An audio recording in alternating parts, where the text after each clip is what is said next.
जय श्री राधे कृष्णा। नमस्कार दोस्तों, आज मैं आप सभी को पुरुषोत्तम महात्म्य के छठे अध्याय की पावन कथा सुनाने जा रही हूँ। तो प्रेम से बोलिए पुरुषोत्तम भगवान की जय हो। दोस्तों, पिछले अध्याय में आपने सुना कि किस प्रकार दुखी और अपमानित अधिमास भगवान विष्णु की शरण में पहुंचा और भगवान विष्णु अधिमास को लेकर गोलोक पहुंचे। अब सुनिए आगे की अद्भुत कथा। देव ऋषि नारद जी बड़े विनम्र भाव से भगवान नारायण से बोले, हे प्रभु, जब भगवान विष्णु अधिमास को लेकर गोलोक पहुंचे तब वहां क्या हुआ? कृपा करके यह पवित्र कथा मुझे सुनाइए।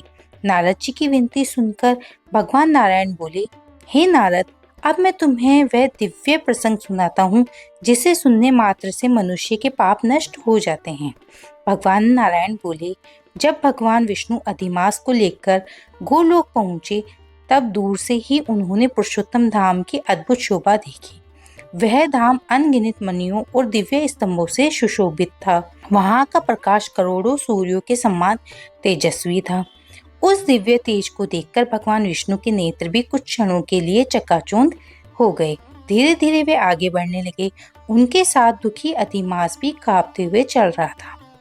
जब भगवान विष्णु मंदिर के द्वार पर पहुंचे तब वहां खड़े द्वारपालों ने उन्हें प्रणाम किया और आदर पूर्वक भीतर जाने दिया।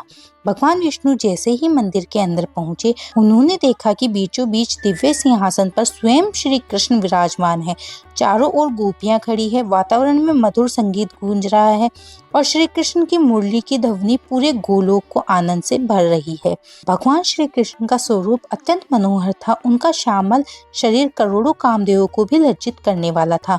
उन्होंने पीताम्बर धारण किया हुआ था। मस्तक पर तिलक सुशोभित था और अधरों पर मधुर मुस्कान थी। यह दिव्य दर्शन पाकर भगवान विष्णु अत्यंत आनंदित हो गए। उन्होंने हाथ जोड़कर श्री कृष्ण की स्तुति करनी आरंभ कर दी। हे गोविंद, आप गुणों से परे अविनाशी और अद्वितीय हैं। आप ही समस्त संसार के पालन करता है। हे गोपियों के प्रियतम, हे मुरलीधर, हे रास लीला के स्वामी, मैं आपको बार बार प्रणाम करता हूँ। इस प्रकार स्तुति करके भगवान विष्णु ने श्री कृष्ण को प्रणाम किया।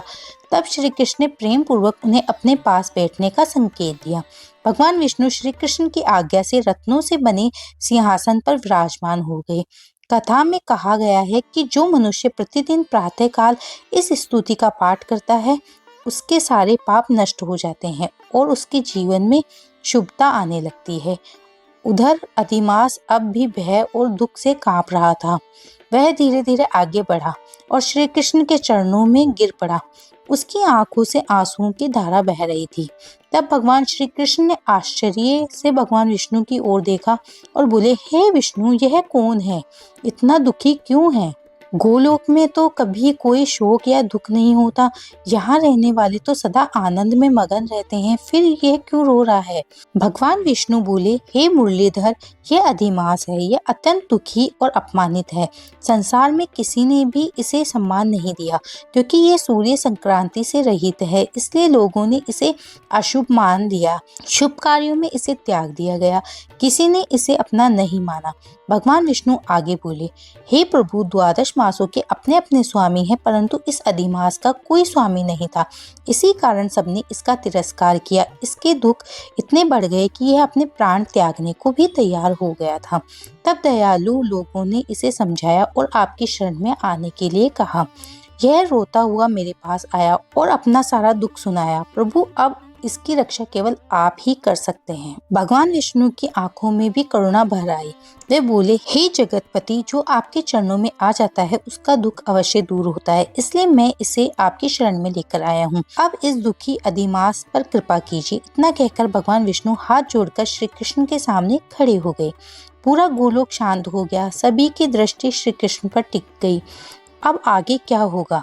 क्या भगवान श्री कृष्ण अधिमास का दुख दूर करेंगे? क्या अधिमास को उसका सम्मान मिलेगा? इसी उत्सुकता के साथ नेमी शरण में बैठे ऋषियों ने सूत जी से पूछा, हे सूत जी, आप बड़े भाग्यशाली हैं जो हमें भगवान की इतनी सुंदर कथाएं सुना रहे हैं। अब कृपा करके यह बताइए कि भगवान श्री कृष्ण ने आगे क्या कहा? अधिमास का क्या हुआ? सूत जी बोले, हे ऋषियों, अब मैं तुम्हें वह दिव्य प्रसंग सुनाऊंगा जिसे सुनने मात्र से मनुष्य के जीवन के दुख दूर हो जाते हैं। दोस्तों, यही था पुरुषोत्तम महात्म्य के 6ठे अध्याय का पावन वृतांत। जो भी श्रद्धा और भक्ति से इस कथा को सुनता है, उसके जीवन में भगवान श्री कृष्ण की कृपा अवश्य बरसती है। अगर आपको ये कथा अच्छी लगी हो तो वीडियो को लाइक करें, शेयर करें और चैनल को सब्सक्राइब जरूर करिए। तो प्रेम से बोलिए पुरुषोत्तम भगवान की जय हो। मिलते हैं अगले अध्याय में, तब तक के लिए राधे राधे।